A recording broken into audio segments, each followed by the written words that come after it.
anymore now, but at 20, I stumbled into a secret that still clings to me like damp silk. It's not pills or wine that hooks me, it's the pulse of my own body, the quiet hum of a sleek silver wand that became my nightly escape. I've never told a soul, but I'm laying it bare now, peeling back the layers of shame and thrill. This is my story, raw and unfiltered, about how a private ritual became a dangerous obsession, and how one man turned my world upside down. It began when I was 19, restless and adrift in a small apartment I shared with my mom in a sleepy coastal town. I was curious, aching for something I couldn't name, scrolling late-night websites until I found it, a discreet, shimmering toy that promised to unlock parts of me I hadn't explored.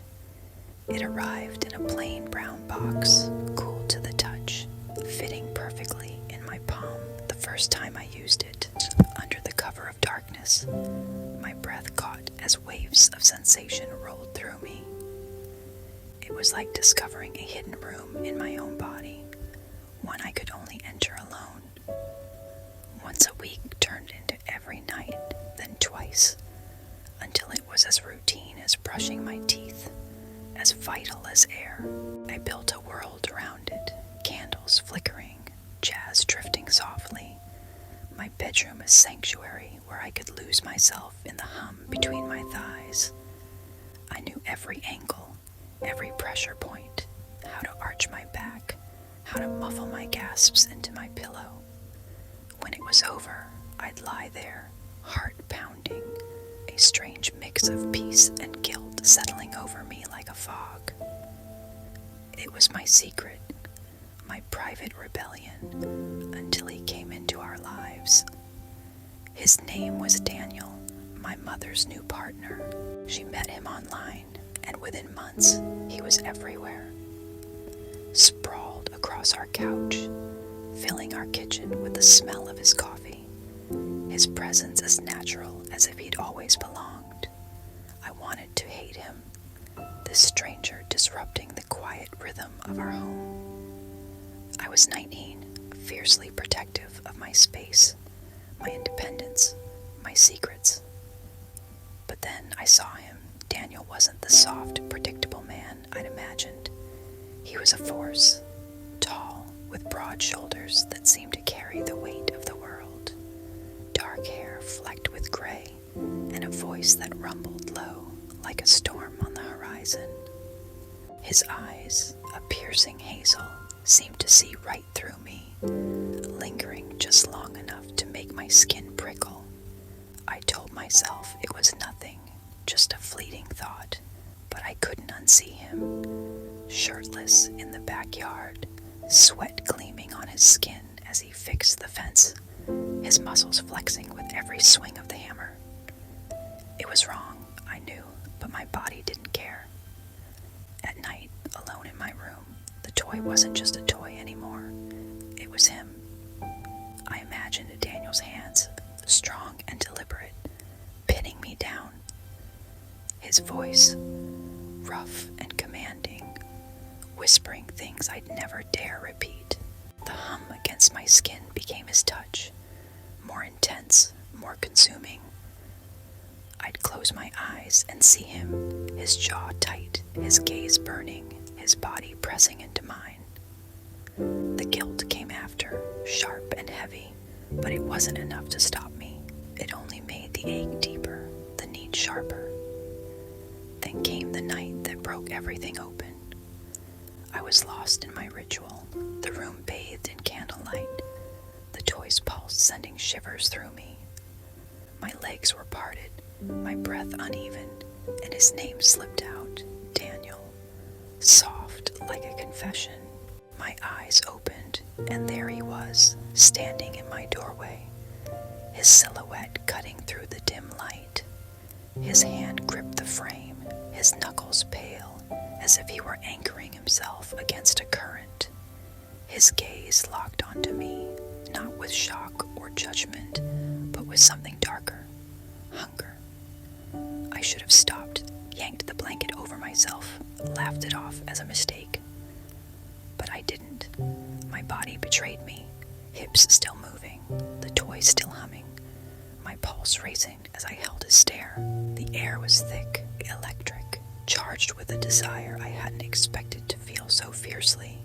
"You shouldn't be here," I whispered, my voice shaking, but my hands didn't stop. Daniel's chest rose and fell, his eyes tracing every curve of my body, lingering where the toy met my skin. "Tell me to go, Nora," he said, his voice low, almost pleading, offering me a way out. But I didn't want one. "Stay," I breathed, barely audible, my fingers guiding the toy deeper, inviting him closer. He stepped forward, slow, deliberate, until he stood at the edge of my bed. His scent, cedar, musk, and something distinctly him, wrapped around me, intoxicating.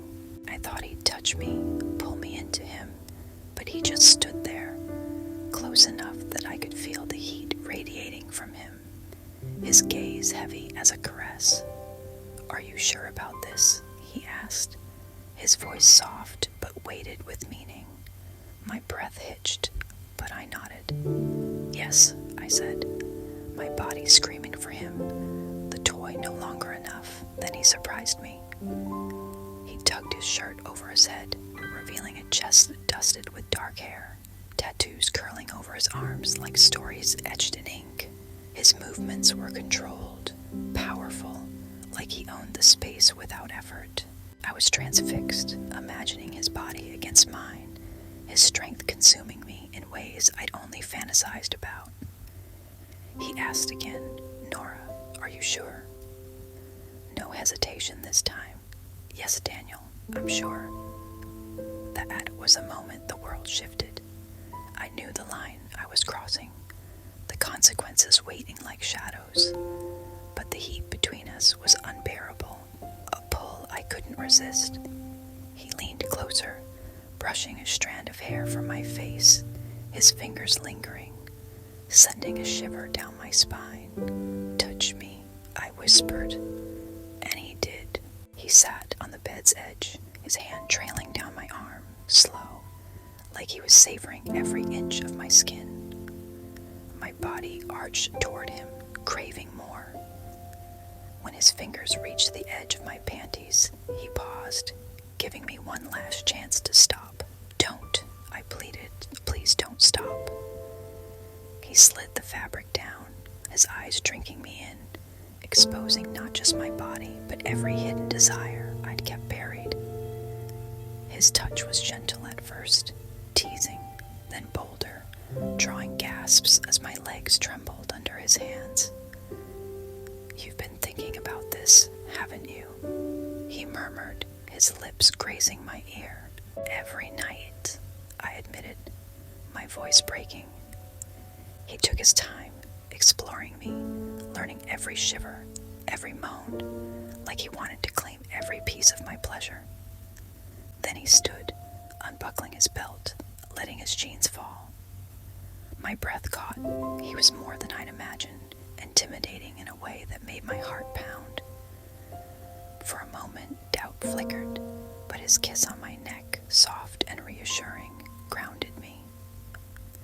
"I'll go slow," he promised, "but I want you to feel me." He moved between my legs, guiding himself with a gentleness that belied his size. The stretch was intense, a sharp blend of pain and pleasure as he eased into me.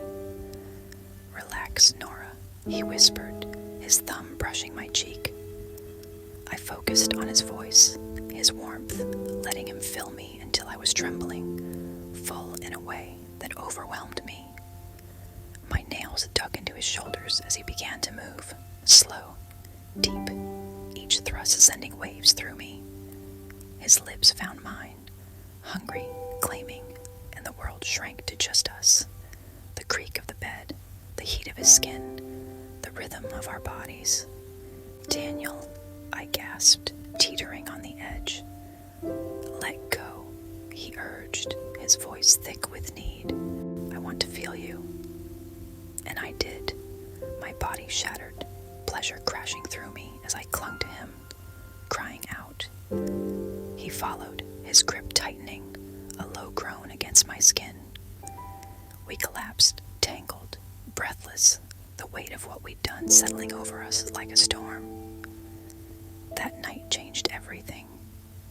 My toy sat untouched, replaced by an addiction to him. His scent, his touch, the way he filled me until I could feel him hours later. We became reckless, stealing moments when my mom wasn't home. His hands finding me in the dark, his voice whispering things that made me ache. Some nights he'd slip into my room, his fingers teasing me awake, turning my pretend sleep into desperate need. Other times we'd sneak to the attic, my legs wrapped around him as he pressed me against the wall, the danger sharpening the thrill. Our secret grew, a web of stolen glances and fleeting touches.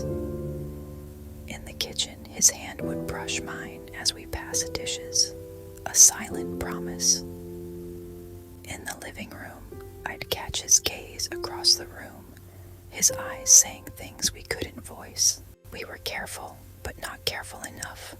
One evening, as my mom worked late, Daniel found me in the laundry room, folding clothes.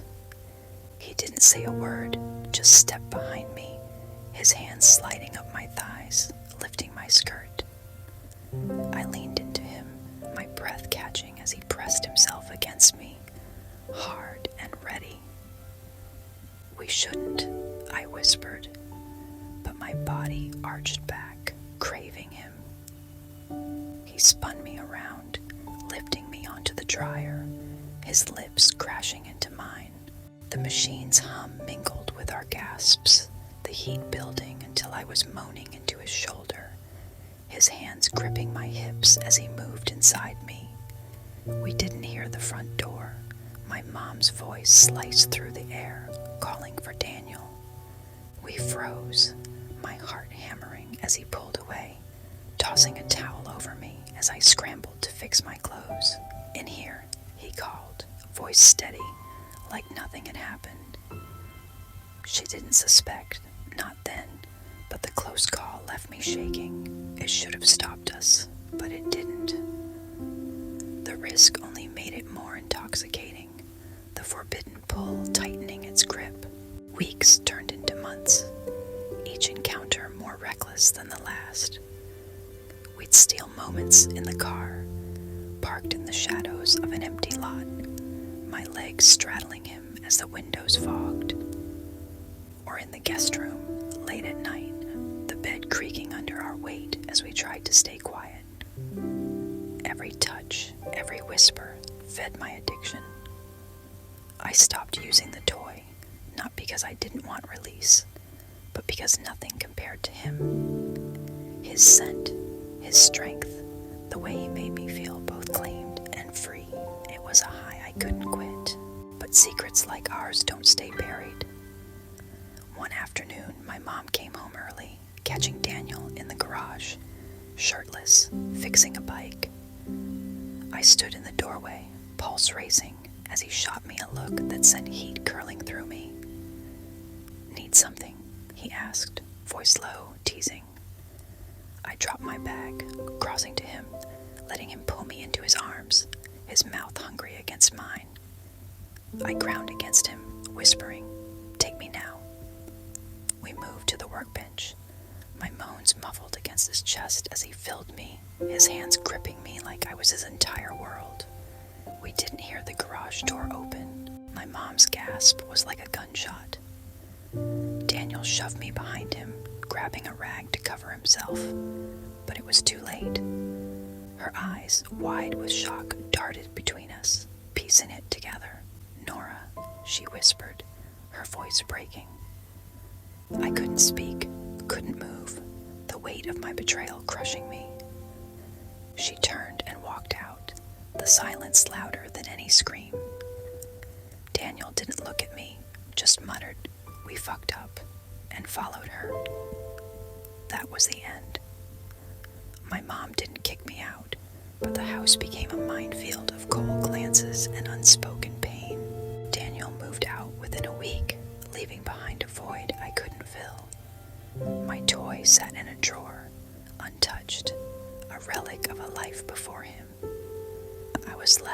wreckage, guilt, shame, and a hunger that wouldn't fade. I'd lost my mom's trust, my sense of home, and the man who'd become my obsession. But rock bottom has a way of teaching you things. I started therapy, spilling my secrets to a kind woman who didn't judge. I went back to school, paying my own way, rebuilding piece by piece. I learned to sit with my guilt, not as a punishment, but as a reminder of what I'd cost myself. Daniel wasn't a villain. He was a man, flawed and lonely, caught in the same trap I was. We both wanted to feel alive, but we chose the wrong way to do it. This is my truth, messy and unpolished. I never thought I'd be the girl who craved her stepfather, who let desire burn through reason. But life isn't about the lines we swear we all never cross. It is about who we become after. I'm becoming someone who owns her mistakes, who speaks her truth, even when it hurts. To anyone who's ever been consumed by a need they couldn't explain, who traded safety for a moment of being seen, I get it. Let go of the silence. It's heavier than the shame. Speak your story, even if it's raw, because healing comes from facing it, not hiding